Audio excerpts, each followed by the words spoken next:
Hello everyone, welcome to EduHub platform. आज हम आप लोगों के लिए लेके आए हैं प्रीवियस ईयर क्वेश्चन। जैसा कि आप लोग जानते हैं 2024-25 BLLB एग्जामिनेशन का जो पेपर था वो थोड़ा सा डिफरेंट था 2023 और 2022 के कंपेरेटिव।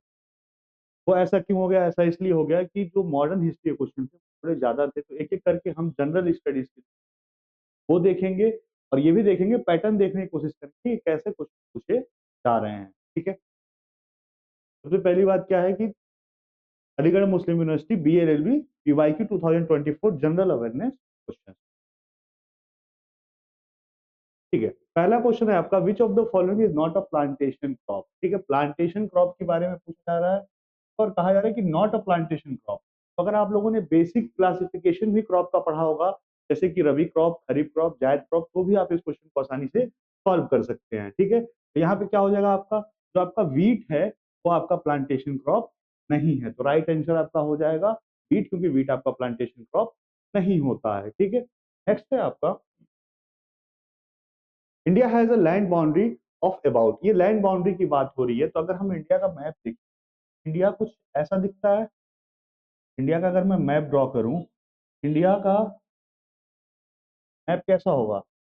सिमिलरली ऐसा ही है। तो ये लैंड बाउंड्री के बारे में पूछा है, तो आपका लैंड बाउंड्री क्या हो गया? ये जो आपकी पूरी बाउंड्री है, ये जो आपकी पूरी बाउंड्री है जो 7 कंट्री से इंडिया शेयर करता है, इसका लेंथ पूछा जा रहा है कि इसका लेंथ कितना है। तो इसका राइट आंसर क्या हो जाएगा? इसका राइट आंसर हो जाएगा 15,200 किलोमीटर। ठीक है, अब यहाँ पे आपको एक ऑप्शन में और दिया हुआ है 7,500 किलोमीटर। 500 किलोमीटर आपको ध्यान में रखना है, क्योंकि अगर कोस्ट का लेंथ पूछा जाएगा आपसे, तो जो कोस्ट का लेंथ है इंडिया का, वो टोटल कितना है? वो 7,500 किलोमीटर है। और टोटल लेंथ अगर पूछा जाए बाउंड्री की, तो कितना हो जाएगा? वो आपका 15,200 किलोमीटर हो जाएगा।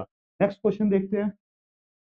नेक्स्ट क्वेश्चन है, which one of the following national highway connect Varanasi with Kanyakumari. ठीक है, तो कन्याकुमारी कहाँ है? कन्याकुमारी तो आपका तमिलनाडु में है। कन्याकुमारी तो आपका यहाँ पे, और वाराणसी कहाँ है? यहाँ है, उत्तर प्रदेश में। तो कौन सा ऐसा नेशनल हाईवे है जो कन्याकुमारी को वाराणसी से कनेक्ट कर रहा है? तो इसका राइट आंसर हो जाएगा नेशनल हाईवे 7। ये नेशनल हाईवे 7 है जो आपका कन्याकुमारी से को कनेक्ट कर रहा है, वाराणसी को, या वाराणसी को कन्याकुमारी से कनेक्ट कर रहा है। ठीक है, एनसीईआरटी का क्वेश्चन है, इस तरह क्वेश्चन पूछ जाते हैं, आप समझ। ठीक, इकोनॉमिक ज्योग्राफी से भी पूछा जा रहा है।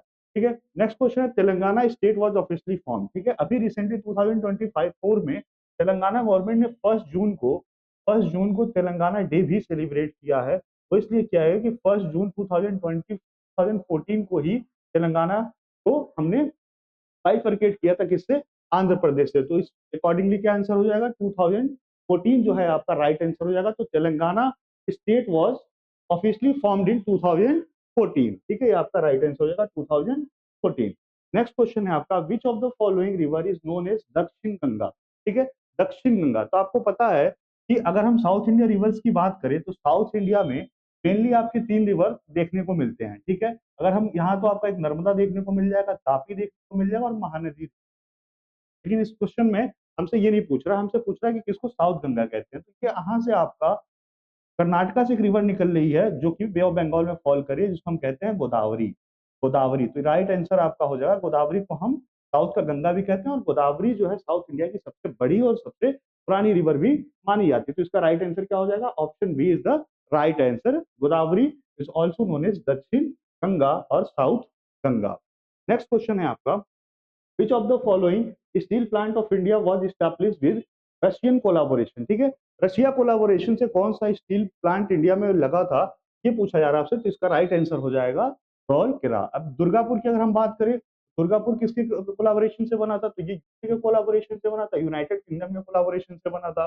भिलाई स्टील प्लांट की अगर हम बात करें, तो ये जर्मनी के कोलाबोरेशन से बना था। तो इससे आप समझ सकते हैं कि इस तरह के भी क्वेश्चन यहाँ पूछे जा रहे हैं। तो इसका जो राइट आंसर है राउरकेला, वो आपका रशिया के कोलाबोरेशन से इस्टेब्लिश हुआ था। नेक्स्ट है आपका, make in India initiative was launch by prime minister Narendra Modi in. ठीक है, अब आप देखिए, ये हम डिस्कस कर रहे हैं 2024-25 का पेपर, 2024-25 सेशन का हम क्वेश्चन पेपर डिस्कस कर रहे हैं, लेकिन ये स्कीम कौन से ईयर का पूछा जा रहा है? स्कीम आपका 2014 का पूछा जा रहा है। तो इससे आप समझ सकते हैं गवर्नमेंट स्कीम आपके लिए इंपॉर्टेंट है, उनका ईयर ऑफ इनिशिएटिव बहुत इंपॉर्टेंट है, कौन से साल ये आया था। नेक्स्ट क्वेश्चन है, which one of the following is not a member of organization of a petrol exporting countries. ठीक है, इस क्वेश्चन को आप एलिमिनेट भी करके करेंगे तो आप तो भी ये क्वेश्चन हो जाएगा। आपको पता है कि ब्राजील जो है, यहाँ अमेजन रेन फॉरेस्ट है, ठीक है, यहाँ एज सच कोई भी इस तरह का पेट्रोलियम मिनरल्स नहीं मिलते हैं। बाकी जो कंट्री है वहाँ पेट्रोलियम मिनरल्स मिलते हैं, ये ओपेक के मेंबर नहीं होंगे। ओपेक क्या है? ओपेक है आपका organization of petroleum and exporting countries. ठीक है, इसकी अगर हम बात करें तो ये 1960 में स्टैब्लिश हुआ था और वियना ऑस्ट्रिया में इसका क्या है, हेडक्वार्टर है। ये भी क्वेश्चन पूछने के चांसेस हैं, इस तरह के भी सवाल आ सकते हैं। तो आप देख सकते हैं कि यहाँ पे क्वेश्चन पूछा है कि ओपेक का कौन मेंबर नहीं है, यानी कि organization of petroleum exporting country का ब्राजील मेंबर नहीं है। तो राइट आंसर आपका क्या हो जाएगा? बी हो जाएगा। नेक्स्ट क्वेश्चन है आपका, consider the following statement about British economic policies. ठीक है, अब देखिए ये मॉडर्न हिस्ट्री का क्वेश्चन पूछा जा रहा है और ब्रिटिश की जो लैंड रेवेन्यू पॉलिसीज थी, जो लैंड रेवेन्यू सिस्टम था, उससे क्वेश्चन पूछा गया है। उसमें भी इन्होंने किसका क्वेश्चन पूछा है? कि परमानेंट सेटलमेंट का क्वेश्चन पूछा है। पहला स्टेटमेंट क्या है? Permanent settlement was made with the जमींदार। बिल्कुल सही बात है, ये जमींदार के साथ ही हमने किया था। ठीक है, फिर क्या है? Commercialisation of agriculture was encourage. ठीक है, ये भी बिल्कुल सही बात है, कॉमर्शियलाइजेशन ऑफ एग्रीकल्चर हुआ था। ठीक है, ड्रेन ऑफ वेल्थ स्टार्टेड, बिल्कुल सही बात है। बेसिकली ब्रिटिश इंडिया ने किया क्या था? ब्रिटिश इंडिया ने एक एक इंटरमीडिएटरीज बैठा दिया था जो कि जमींदार थे। और जमींदार क्या करते थे? जमींदार पीजेंट से, लैंड लैंड ऑनर से क्या करते थे? ये रेंट लेते थे, टैक्स लेते थे और वही टैक्स क्या करते थे ये लोग? ड्रेन कर देते थे। कहाँ ड्रेन कर देते थे? ब्रिटेन ड्रेन कर देते थे। इसलिए ये वाली भी ऑप्शन आपको, ये वाला पॉइंट भी आपको सही देखने को मिलेगा।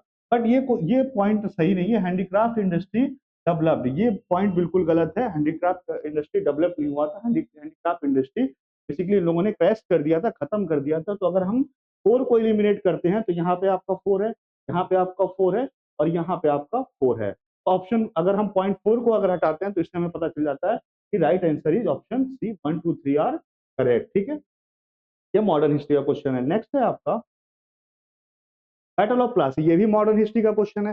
हिस्ट्री से आप देख सकते हैं कैसे क्वेश्चन पूछा जा रहा है। बैटल ऑफ प्लासी के बारे में बात किया जा रहा है और पूछा रहा है कि battle of Plassey was fought between, कौन से दो लोगों के बीच में बैटल ऑफ प्लासी हुआ था। तो बैटल ऑफ प्लासी क्लाइव और रॉबर्ट क्लाइव और सिराजुद्दौला के बीच में हुआ था। ठीक है, कब हुआ था? ये हुआ था 1757 में हुआ था।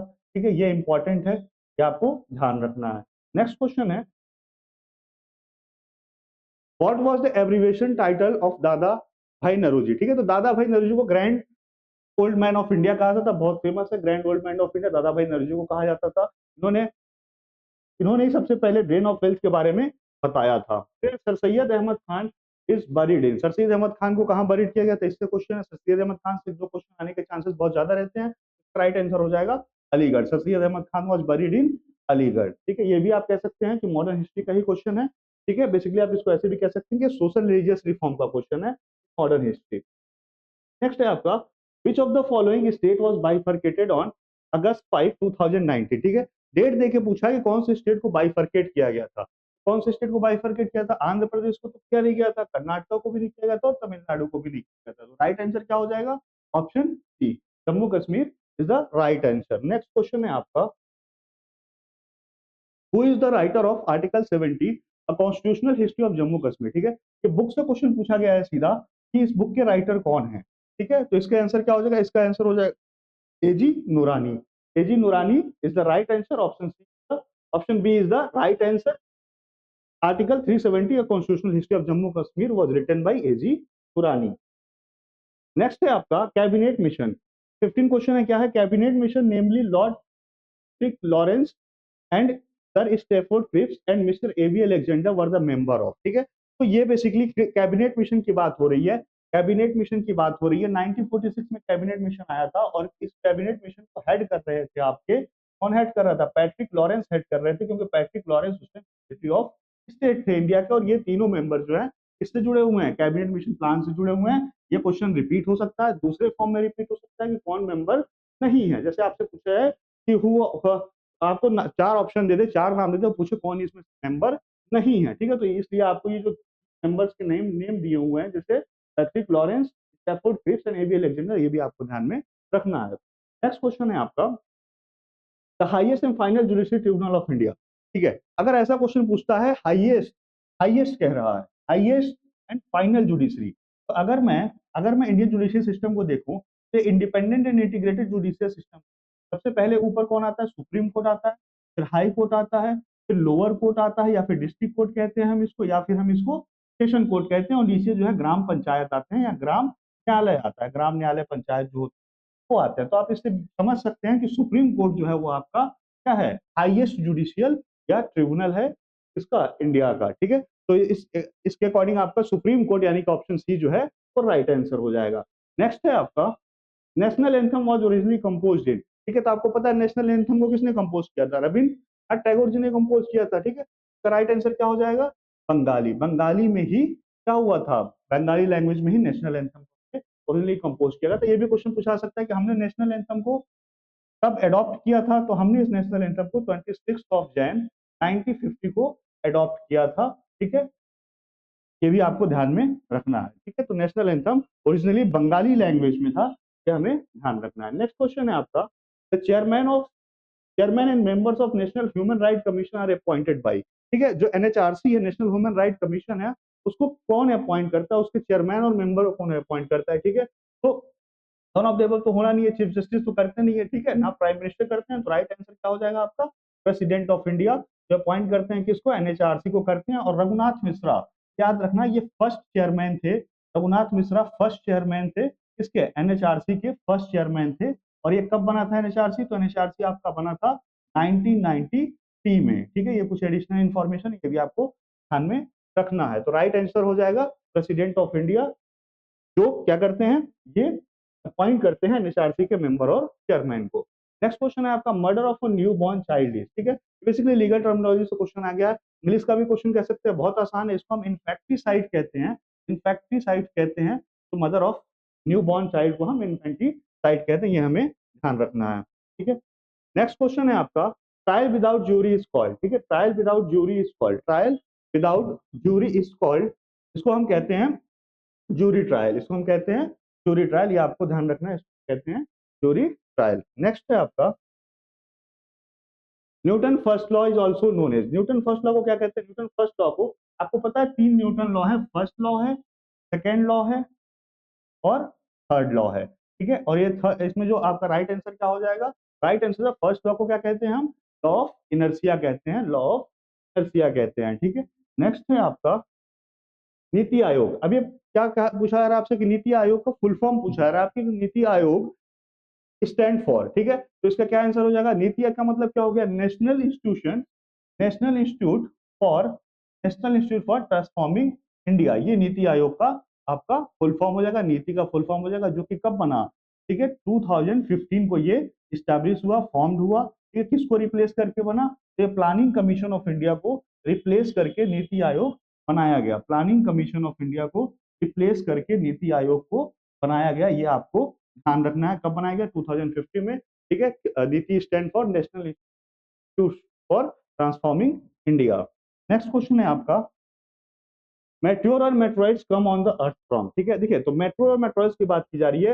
अगर आपको प्लैनेट्स की थोड़ी सी भी जानकारी होगी, तो जो भी आपने 2 प्लैनेट ऐसे हैं, मार्स और जुपिटर, मार्स और जुपिटर, ठीक है। पहले आपका क्या हो जाएगा? मरकरी हो जाएगा, फिर आपका अर्थ हो जाएगा, और फिर आपका मार्स हो जाएगा, फिर जुपिटर हो जाएगा, ठीक है। तो मार्स और जुपिटर के बीच में बहुत सारे क्या है? एस्ट्रॉइड बेल्ट्स हैं, बहुत सारे एस्ट्रॉइड बेल्ट्स हैं। तो इसी एस्ट्रॉइड से मेट्रॉइड्स कहाँ फॉल कर जाते हैं कभी कभी? वो मार्स के मार्स के ग्रेविटेशन को, मार्स के ऑर्बिट को स्केप करके अर्थ पे फॉल कर जाते हैं। तो इसका आंसर क्या हो जाएगा? एस्ट्रॉइड हो जाएगा। Option A is the right answer. Next है आपका, fiduciary relation is a relationship based on, ठीक है। फिड्यूशियरी रिलेशन कौन से, किस चीज पे बेस्ड होता है? तो ये ट्रस्ट पे बेस्ड होता है, आपको ध्यान रखना है। Option B is the right answer, fiduciary relation is based on trust, ठीक है। नेक्स्ट है आपका, entomology is the science that studies, ठीक है। एंटोमोलॉजी किससे रिलेटेड है? कौन से स्टडी को एंटोमोलॉजी कहते हैं? ठीक है, पहला ऑप्शन दिया the origin and history of technical and scientific term, दूसरा दिया बिहेवियर ऑफ ह्यूमन बीइंग, तीसरा दिया हुआ है option C insect, and last दिया हुआ है द फॉर्मेशन ऑफ रॉक्स, ठीक है। फॉर्मेशन ऑफ रॉक्स तो होगा नहीं, क्यों? क्योंकि हम इसको क्या बोलते हैं? इसको बोलते हैं पेट्रोलॉजी बोलते हैं, तो ये तो होगा नहीं, ठीक है। और origin of history and technical scientific terms, इससे रिलेटेड तो एंटोमोलॉजी बिल्कुल नहीं है, और ना ही ह्यूमन बिहेवियर से रिलेटेड है। तो राइट आंसर आपका क्या हो जाएगा? Option C is the right answer. Entomology equals to the study of insect, ठीक है। तो ऑप्शन सी आपका राइट आंसर हो जाएगा। नेक्स्ट क्वेश्चन है आपका, let us meet the principal. ठीक है, ये बहुत सिंपल सा क्वेश्चन है, थोड़ा सा इसमें लॉजिक लगाना है। इसका आंसर क्या हो जाएगा? इसका आंसर हो जाएगा principal. Let us meet the principal. ये पीवाईक्यू के ही क्वेश्चन है, ये रिपीट हुआ है। ठीक है, नेक्स्ट है आपका, what is a common in all these names? Surya Kiran, 14th मित्रा शक्ति, 7th एंड शक्ति एंड मिलान। देखिए, ये बेसिकली करंट अफेयर का क्वेश्चन है, ये करंट अफेयर का क्वेश्चन है, और करंट अफेयर में जो भी एक्सरसाइज थे, जो भी एक्सरसाइज उस टाइम न्यूज में थे, उन्हीं एक्सरसाइज का, मिलिट्री एक्सरसाइज का ये नाम दिया है, और अब पूछा गया है आपसे कि किससे रिलेटेड है। तो आप समझ सकते हैं करंट अफेयर किस नेचर के क्वेश्चन आ रहे हैं। वो ये भी पूछ सकते थे कि कौन सी एक्सरसाइज कौन सी कंट्री के बीच में होती है, लेकिन उन्होंने कई एक्सरसाइज के नाम देके ये पूछ दिया कि किससे रिलेटेड है। तो ये किससे रिलेटेड है? ये आपका एक्सरसाइज से रिलेटेड है, क्योंकि आपका जो भी आपका ये मित्रा शक्ति सूर्य किरण, ये सारे क्या हैं? एक्सरसाइज है, मिलिट्री एक्सरसाइज है।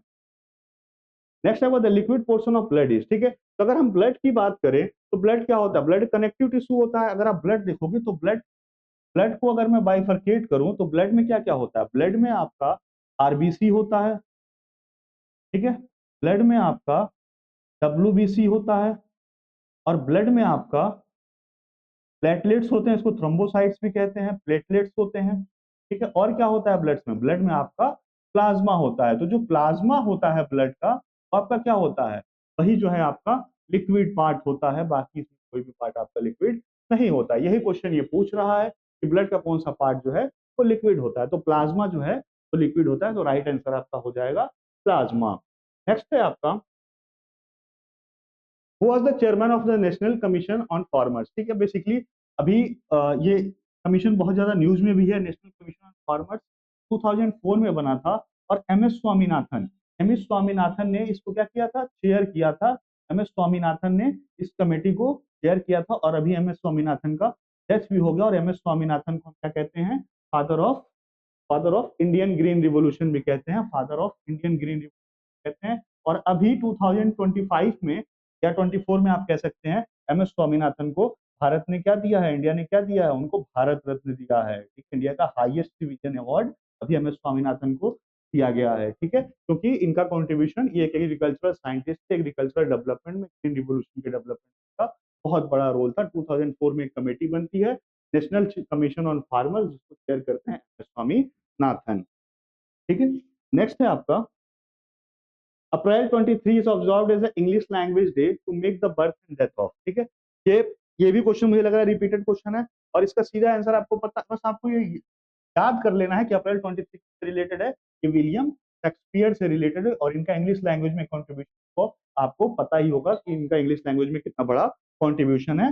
ये बहुत सारी इनकी बुक भी हैं, बहुत सारी इनके नॉवेल्स भी हैं, आपको पढ़ना भी चाहिए।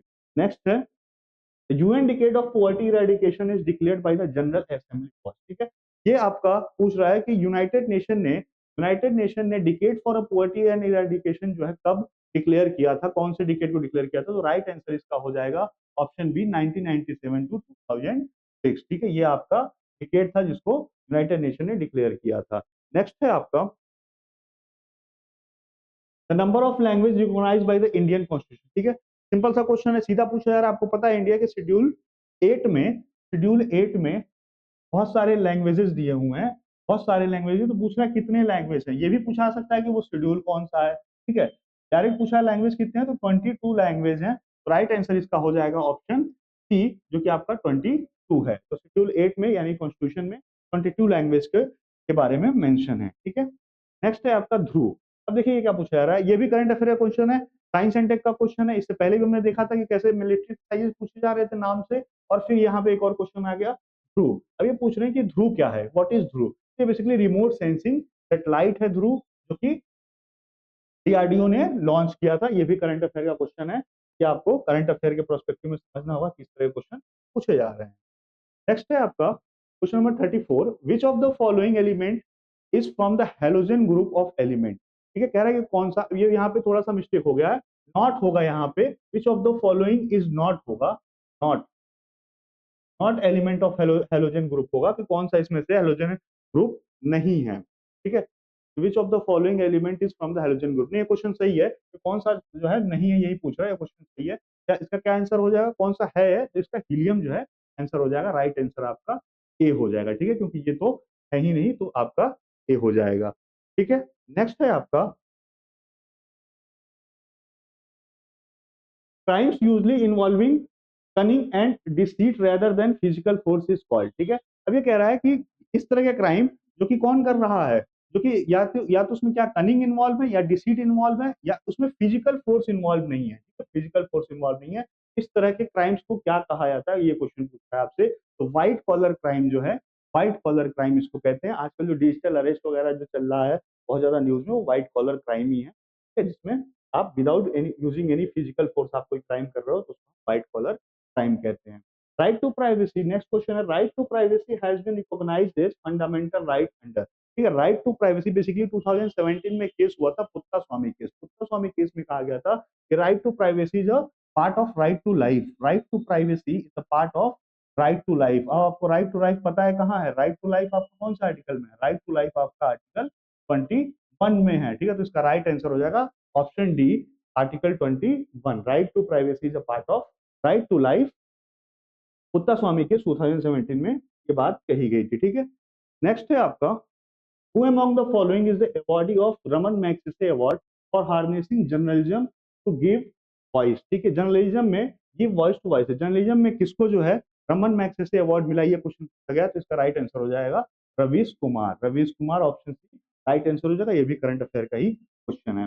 नेक्स्ट है आपका, queen Victoria's proclamation assuming all the powers of the government was issued on. ठीक है, ये पूछ रहा है कि जो क्वीन विक्टोरिया प्रोक्लेमेशन आया था 1858 में, वो कब आया था, तो इन्होंने डेट पूछ दिया है। आप देख रहे हो कि ये भी 1858 है और ये भी 1858 है, तो इसका राइट आंसर हो जाएगा 1 नवंबर 1858, option C is the right answer. ठीक है, नेक्स्ट है आपका, the national song Vande Mataram was taken from the Bankim Chandra Chattopadhyay novels. अब ये नॉवेल पूछ रहा है कि कौन से नॉवेल से हमने नेशनल सॉन्ग को अडॉप्ट किया है। ठीक है, बंकिम चंद्र चट्टोपाध्याय, ये भी पूछा सकता है आपसे कि बंकिम चंद्र चट्टोपाध्याय ने कौन सा नॉवेल लिखा था, या फिर नॉवेल का नाम देकर आपसे पूछा था कि इसको किसने लिखा था। तो आनंद मठ, आनंद मठ जो है इसने लिखा था, बंकिम चंद्र चट्टोपाध्याय ने लिखा था, जिसमें हमने क्या लिया था, हमने नेशनल सॉन्ग लिया था। तो ये हमें याद रखना है कि नेशनल सॉन्ग जो है हमने आनंद मठ से लिया, जो कि बंकिम चंद्र चट्टोपाध्याय ने लिखा था। नेक्स्ट है आपका, who among the following had called Rabindranath Tagore is the great sentinel. ठीक है, कौन कह सकता है इनको ग्रेट सेंटिनल। और ये भी क्वेश्चन पूछा सकता है कि रविन्द्रनाथ टैगोर ने चंपारण सत्याग्रह में किसको महात्मा कहा था। आज जो हम महात्मा गांधी को महात्मा कहते हैं, तो रविन्द्रनाथ टैगोर ने ही महात्मा गांधी को कहा था, और महात्मा गांधी ने रविन्द्रनाथ टैगोर को द ग्रेट सेंटिनल कहा था। तो राइट आंसर आपका क्या हो जाएगा, बी हो जाएगा। और ये भी ध्यान रखना है कि महात्मा गांधी को सबसे पहले रविन्द्रनाथ टैगोर ने ही कहा था। और कब कहा था रविन्द्रनाथ टैगोर ने ये बात, चंपारण सत्याग्रह के बाद कहा था। चंपारण सत्याग्रह में कहा था कि महात्मा किसको, महात्मा गांधी को। ठीक है, तो ये आपके टोटल 40 क्वेश्चन हो गए, तो आपके कब आए थे, प्रीवियस ईयर क्वेश्चन। अगर आप 2024-25 का देखेंगे तो आपको ये 40 क्वेश्चन देखने को मिलेंगे। और क्वेश्चन का अगर नेचर की बात किया तो आप समझ सकते हो कि मॉडर्न हिस्ट्री के क्वेश्चन हमें बहुत सारे देखने को मिले हैं। तो मॉडर्न हिस्ट्री हमारे लिए इंपॉर्टेंट होता है, करंट अफेयर के 4-5 क्वेश्चन हमें देखने को मिले हैं। ठीक है, ज्योग्राफी के 3-4 क्वेश्चन हमें देखने को मिले हैं, साइंस के 2 क्वेश्चन देखने को मिले हैं। इस तरीके से हम समझ सकते हैं कि पेपर का पैटर्न अब पहले से चेंज होता जा रहा है। और मॉडर्न हिस्ट्री के क्वेश्चन कुछ तो बहुत ईजी थे, कुछ मॉडरेट थे, और 1-2 क्वेश्चन टफ भी थे। जैसे जमींदार वाला जो क्वेश्चन था परमानेंट वाला, आप उसको कैटेगरी में रख सकते हो। ठीक है, ठीक है, तो हमारी तरफ से आपको ये 40 क्वेश्चन, जो 40 क्वेश्चन आपके जो प्रीवियस ईयर आए थे, वो हमने डिस्कस कर लिया। अगर आप हमारे प्लेटफॉर्म एडू हब से जुड़ना चाहते हैं तो आप हमें ज्वाइन कर सकते हैं। रिसेंटली नया बैच स्टार्ट होने जा रहा है 2025 के लिए, तो आप हमसे जुड़ सकते हैं। और आपको यहाँ पे कंप्लीट पैकेज, कंप्लीट प्रिपरेशन कराई जाएगी। आपको एक एक चीज बताई जाएगी, आपको एग्जाम की स्ट्रेटेजी बताई जाएगी, उस 2 घंटे में किस अटेम्प्ट करना है वो बताया जाएगा। और किस तरीके से अगर पेपर टफ आ गया या पेपर इजी आ गया या पेपर मॉडरेट आ गया, तो कैसे अपने आप को स्टेबल रखना है, कैसे कुछ सॉल्व करना है, कैसे प्रिपरेशन करनी है, कैसे प्रैक्टिस करना है, कैसे चीजों को याद रखना है, कैसे रिवीजन करना है। एक एक चीज आपको बताई जाएगी, समझाई जाएगी, प्रैक्टिस कराई जाएगी। इस तरीके से आपको तैयार करके भेजा जाएगा कि पेपर किसी भी लेवल पे आपका सिलेक्शन हो जाए। तो अगर आप हमसे जुड़ना चाहते हैं तो आप एडू हब प्लेटफॉर्म पे को ज्वाइन कर सकते हैं। आप हमारे वहाँ आके विजिट भी कर सकते हैं। ठीक है, आज के लिए इतना ही। Thank you so much.